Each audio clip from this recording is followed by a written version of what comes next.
Hello everyone, I'm Gus, aka GusToverJ, here on YouTube and over on Twitch. For my January setup, let's just say a lot went wrong, so this will be a little bit of a longer video and you'll see why. But with that said, let's try to get through this first part as fast as we can.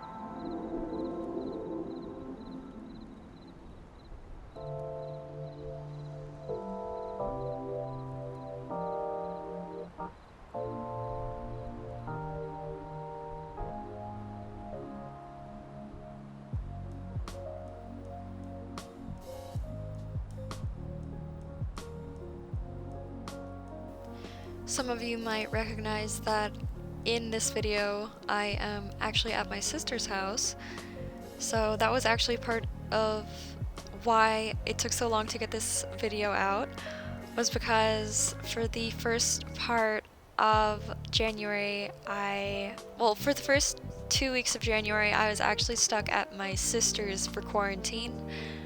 Everyone's safe and healthy, and I am finally home now, which is great since I needed to get home for my spring semester online classes.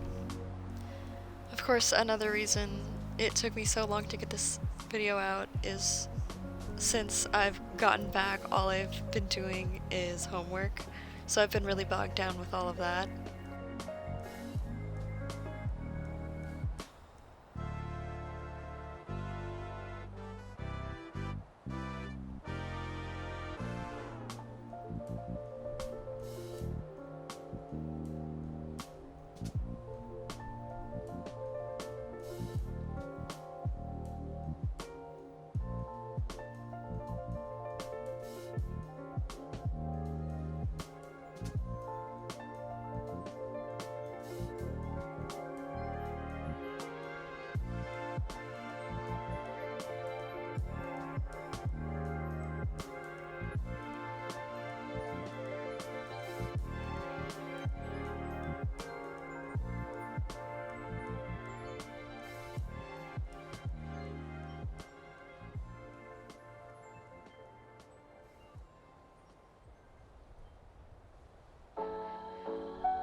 It got ruined.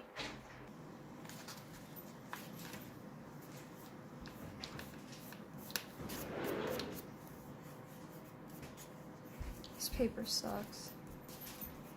I don't even know if I should continue or if I should just order a different journal, you know? That's your decision. And a decision was made indeed.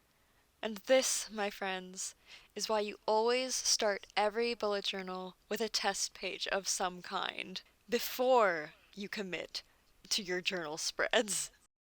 Considering the fact that it was an artist loft journal that cost less than $6, I shouldn't have been surprised. While I might have been able to pull off using the artist loft one for the rest of the year, I did not want to deal with that stress, so I went ahead and I got an Archer and Olive journal, which I've kind of been wanting for over a year now. I did get the crescent moon design. It has the gilded sides on it with the silver.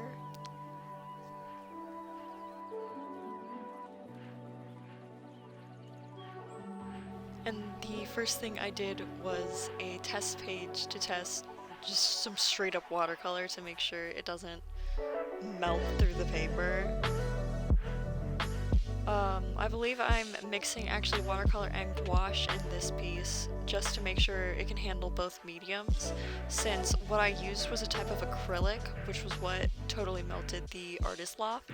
I will say the Artist Loft journal is not going to waste. Since I did my hiragana and katakana grids in there, I decided that I will be using that entire notebook for my Japanese practice, just since I think it will be really helpful to have somewhere that I can practice my Japanese handwriting, grammar, and conjugation. Especially considering how bad my handwriting in Japanese is, but like, my handwriting in English isn't the best either, so there was some spotting on the other side, but you know what, it's better than straight up melting.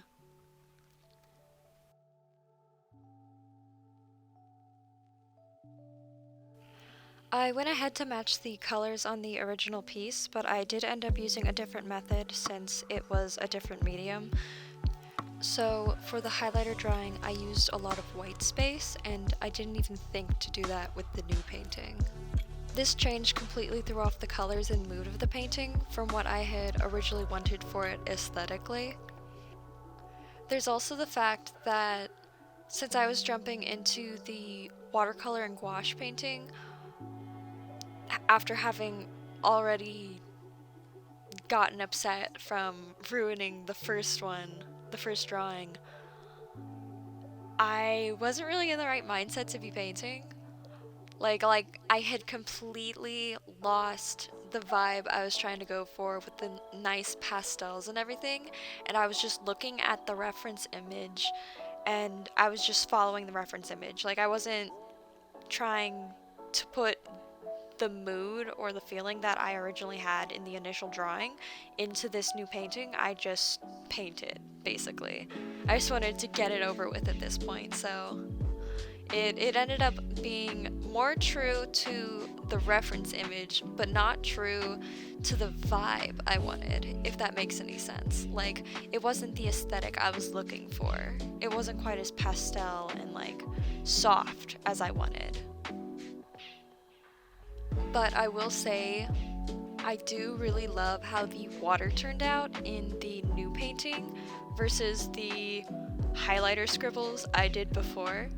I also really love how the sakura trees turned out. I just really loathe, just absolutely hate how Fuji's silhouette turned out in this new painting, because I was just since I was recording with my phone, I didn't have the image directly in front of me, so I was referencing the original drawing instead of the original reference image, if that makes any sense. So I was looking at an already interpreted interpretation. So it's completely off.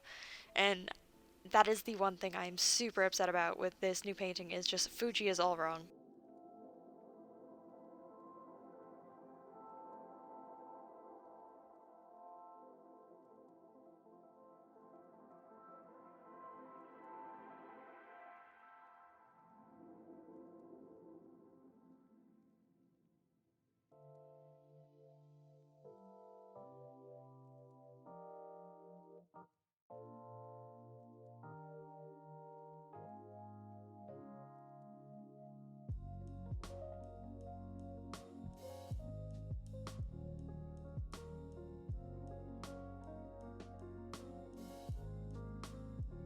And if only I had stopped right here, because the clouds looked just fine, and as you'll see, I ended up kind of overworking the clouds a bit, and I blended them too much, and they didn't really look so much like clouds anymore. Granted, I know why I did it. I did it to try and make it look a little more like a mist or a fog rather than clouds, but I kind of like the cloud look better, but the more you know, I guess.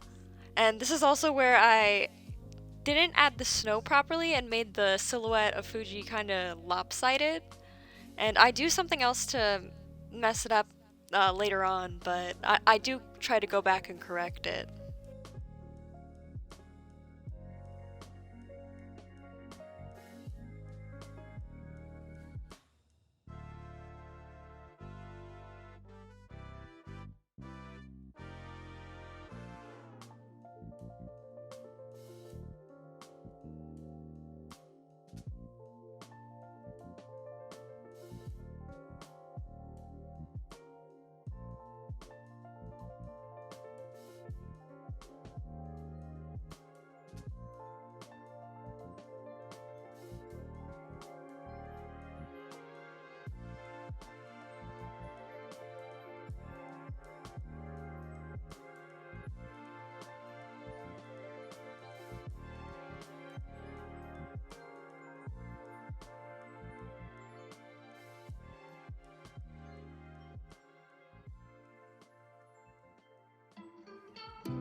In an attempt to salvage something, I jumped in and was drawing with this calligraphy pen.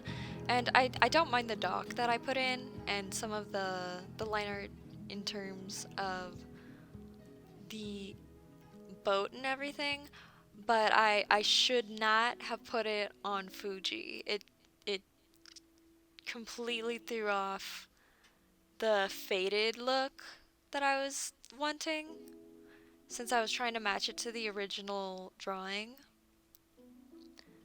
And I do end up going back and rubbing the black ink off.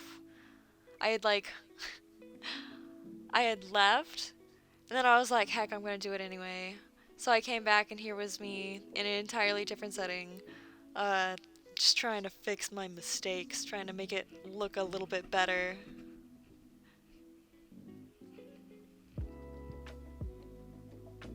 I did continue beyond this attempt at correction, and you will see the results of that here. And honestly, I like it so much better now. Like, I was determined to not move forward until I liked it, which is probably another reason why my January spreads just took so long. Other than having to do them an entire second time around. It just goes to show that so long as you just keep chipping away at a piece of artwork that you want to finish, you can finish it and you can turn it into something that you want to look at. So don't give up on a piece of artwork. Sometimes you just have to redraw the piece all over again, and sometimes you have to do that like 3 times, but that's okay because you get better with each and every attempt.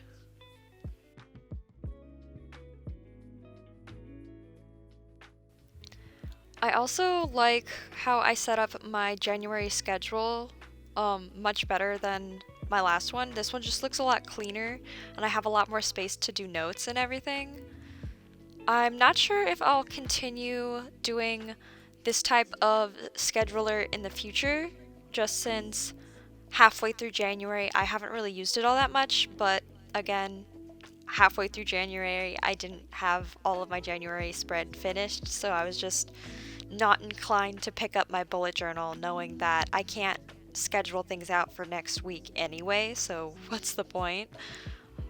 Another reason why I really was hoping to finish my bullet journal setup before January even began.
I also feel that having to do this a second time, I'm actually glad I had to because, like, the spring cleaner looks so much better without the weird gingham look I was doing before. I don't know what I was thinking. It looked not good. It looked like a shirt you wear to Easter or something.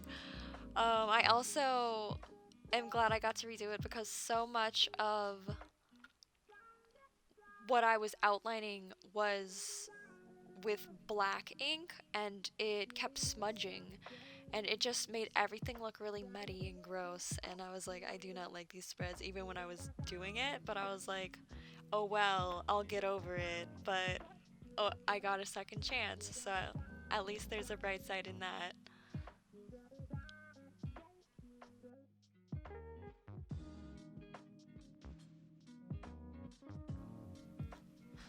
I was dreading this page. Since I messed it up the first time, I was like, oh my god, I'm gonna do something wrong again. Everything's gonna go wrong again. I just know it. And for the most part, other than just I got really demotivated doing the signage on the side, and I did not want to do any more signs. I was like, that's how I messed it up last time. I don't want to try it again. So I only put I think 3 signs, two of the lanterns, one saying ramen and one saying yakisoba.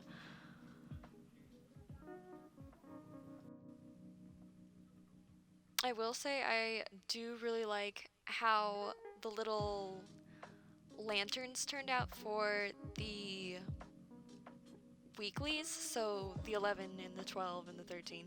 Those, I really love how those turned out, though I'm not sure that I actually managed to record that since my phone kept kind of dying during this stage. And at this point in this clip, my power had gone out, and I was trying to finish the watercolor I was doing for this next spread. But since my power was out, I didn't actually have access to water. So at first I tried to use was, I think, witch hazel, but it acted just like an alcohol marker, which is a cool hack for later. I might try that in my sketchbook later to see if I can kind of get a alcohol marker effect for with watercolor. But then I kind of just went in pasto with this one and just took the paint directly to the page. You can really see the quality of those not so good Artist Loft watercolors right here. You can see it's like, this is just the paint by itself. It's very creamy almost, which I'm not sure if watercolor should be like that. It's very oily also, like there's some sort of oil mixed in with it as a preservative, I assume, but it's separated and it's not reincorporating very well when you mix it. For the spread, I mainly just wanted the nice wave that transitions into the dragon, and then the dragon is swooping up from the waves into the clouds. That is my header bar.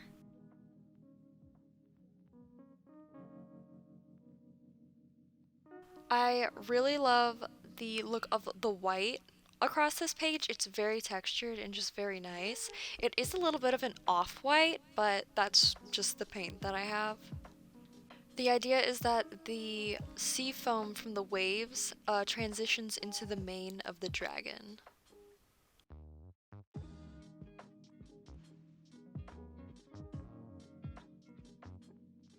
And finally, without further ado, the moment that I have been waiting for, I would like to announce and reveal that I have bought a new camera. I will admit that I'm still trying to figure out how exactly to set it up, but oh my gosh, look at that autofocus. That's so nice. Also, just look how crisp it is. It's so much more crisp than my phone camera. It was mostly a business expense to get the new camera, since using just my phone for YouTube has definitely cut my phone's life in half, which really sucks because I just finished paying it off. So, I'm just gonna try to take good care of my dear phone because it has lasted me this long, so I'm gonna make it last as long as possible. And now I have a new camera. And you guys can see better quality of videos. And I might even, hopefully I'll be able to vlog, but honestly, I'm in quarantine, so I feel like there's not that much to vlog, other than like if I'm doing some sort of art stuff, I guess. This final page was just me kind of giving up. I think I was originally going to try to do some sort of sakura blossoms on this page, and I was like, nope. I just need somewhere to list everything I'm currently doing, everything I need to do next month, and I need space for the last 6 days of the month. That is all. That is all I want in a spread, and voila, this does the job. So here is my final January spread. Honestly, the cover page has grown on me considerably. I just don't know why you can kind of see this discoloring in the paint. I don't know where that came from other than just the paint I have is super old. Here you can see the actually completed spread.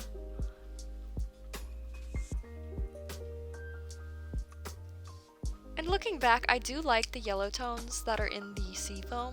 It really contrasts with the water.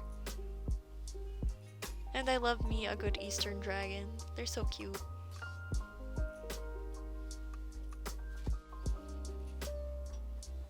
And this spread may look boring, but by this point, I have already filled out this spread, and I used a lot of really colorful highlighters when writing out my tasks, and it looks really cute now, so I won't show it since I have some personal things on the finalized spread. And that was my full January setup. If you made it this far in the video, thank you so much for sticking around this complete mess of a video. Make sure you're staying safe and healthy out there, everybody. and I hope to be seeing you in the next one.